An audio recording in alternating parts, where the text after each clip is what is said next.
आयुर्वेद में अतिसार के नाम से जाना जाने वाला दस्त एक आम पाचन विकार है जिसमें बार बार दस्त होता है। यह अग्नि, पाचन अग्नि और पाचन तंत्र में असंतुलन के कारण होता है। त्रिदोष जबकि तीव्र दस्त अक्सर संक्रमण या आहार संबंधी आदतों के कारण होता है। दीर्घकालिक दस्त के कारणों में दीर्घकालिक पाचन विकार, खाद्य असहिष्णुता या प्रणालीगत स्थितियां शामिल हैं। आयुर्वेद इस स्थिति के प्रबंधन के लिए एक प्राकृतिक दृष्टिकोण पर जोर देता है।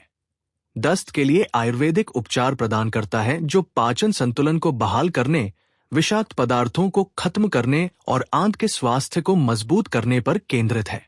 आयुर्वेद के अनुसार इसके कारण इस प्रकार है। मंदाग्नि, पाचन अग्नि में कमी, अस्वास्थ्यकर भोजन या जीवन शैली के कारण पाचन अग्नि या अग्नि में कमी होने से पाचन क्रिया खराब हो जाती है और आम या विषाक्त पदार्थ बनने लगते हैं, जिसके परिणाम स्वरूप दस्त होता है। विरुद्ध आहार, दूध या खट्टे फल या मछली और दूध जैसे असंगत खाद्य संयोजन अग्नि संतुलन दोषों में हस्तक्षेप करते हैं और परिणाम स्वरूप दस्त जैसे पाचन विकार होते हैं। विषम आहार, अनियमित भोजन की आदतें, अनियमित समय पर भोजन करना, अधिक मात्रा में गर्म और मसालेदार, तैलीय या प्रसंस्कृत खाद्य पदार्थ खाना तथा सामान्य से अधिक खाना पाचन को कमजोर कर सकता है, वात, पित्त और कफ को बिगाड़ सकता है तथा दस्त का कारण बन सकता है। मानसिक हेतु, भावनात्मक कारक तनाव, चिंता और भावनात्मक पहलुओं में गड़बड़ी वात दोष को बढ़ाती है, जिससे पाचन के संबंध में तंत्रिका तंत्र का नियंत्रण बाधित होता है, जिसके परिणाम स्वरूप ढीले मल होते हैं और मल त्याग की आवृत्ति बढ़ जाती है। तो कृमि, आंतों का संक्रमण, आंत का म्यूकस भी विभिन्न रोगाणुओं से संक्रमित हो सकती है, जिससे कृमि, कीड़े और बैक्टीरिया जैसे परजीवी या संक्रामक रोग उत्पन्न हो सकते हैं, जो आंत के संतुलन को बिगाड़ देते हैं, जिससे पाचन कमजोर हो जाता है और अतिसार, दस्त हो जाता है। विशेष रूप से बच्चों में दस्त के लक्षण क्या हैं? 3 दोषों के असंतुलन या कारण कारक के आधार पर दस्त में अलग अलग लक्षण प्रकट होते हैं। मल त्याग की आवृत्ति में वृद्धि, 24 घंटे के भीतर 3 से अधिक ढीले या पानी जैसे मल का आना। मल की स्थिरता में परिवर्तन, ढीला, झागदार या श्लेष्मा युक्त मल जो सामान्य स्थिरता से एक बड़ा विचलन है। पेट में दर्द और ऐंठन, पेट के क्षेत्र में असुविधा, सूजन या ऐंठन जैसी अनुभूति।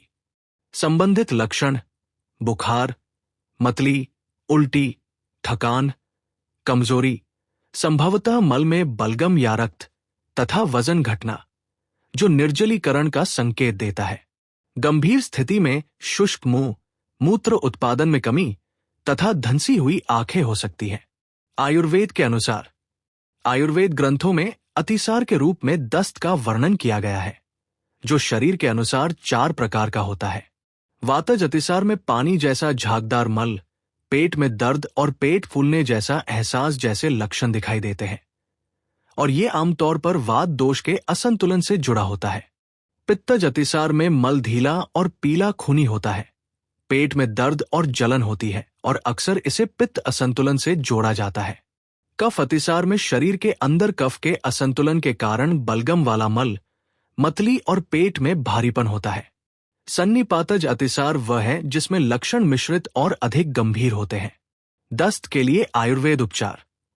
आयुर्वेद में अतिसार उपचार सिद्धांतों में रोगकारक कारकों से बचना, उपवास, वातहर और पाचक भोजन और औषधियों का सेवन तथा दोषों की संलिप्तता, गंभीरता और उपचारों को सहन करने की रोगी की शक्ति के आधार पर शुद्धिकरण चिकित्सा शामिल है।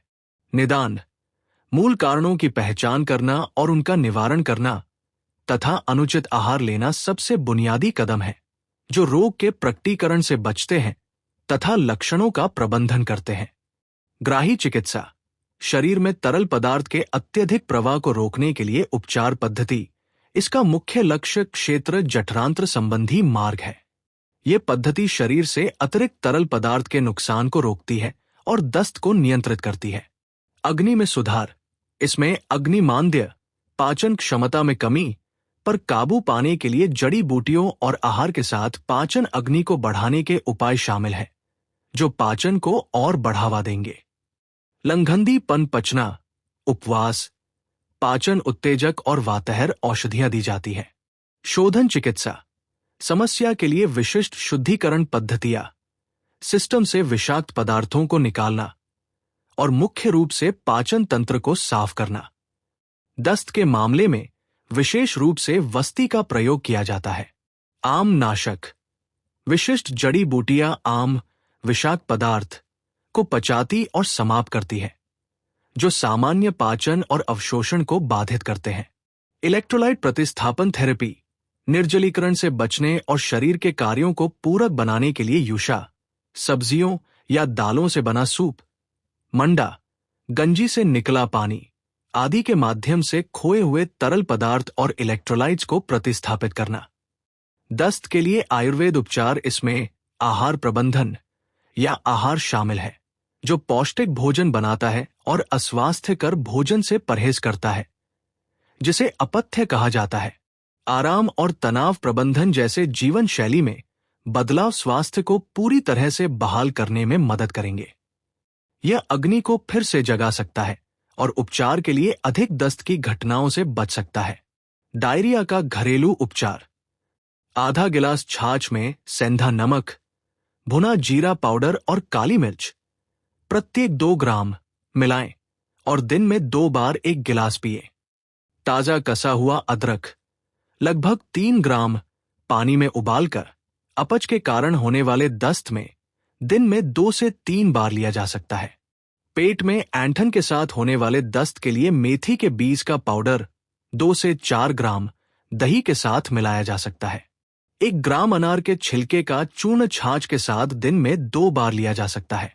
1 गिलास छाछ में हल्दी 1 ग्राम, 1 चुटकी और करी पत्ता पाउडर 2 ग्राम डालकर 5 मिनट तक उबालें और दिन में 2 बार पिए। 1 मुट्ठी धनिया पीसकर छान लें और इसे 2 गिलास उबले और ठंडे पानी में रात भर भिगो दें। छानने के बाद इसे चीनी के साथ या सादा दिन में 2 से 3 बार पिए। हाइड्रेटेड रहने के लिए खूब सारा पानी, नारियल पानी या संतरे का जूस पिए। हल्का फुल्का खाना जैसे कि चावल का दलिया, खिचड़ी केवल भूख लगने पर ही खाएं। यदि लक्षण बने रहते हैं या बिगड़ जाते हैं तो चिकित्सक से संपर्क करें।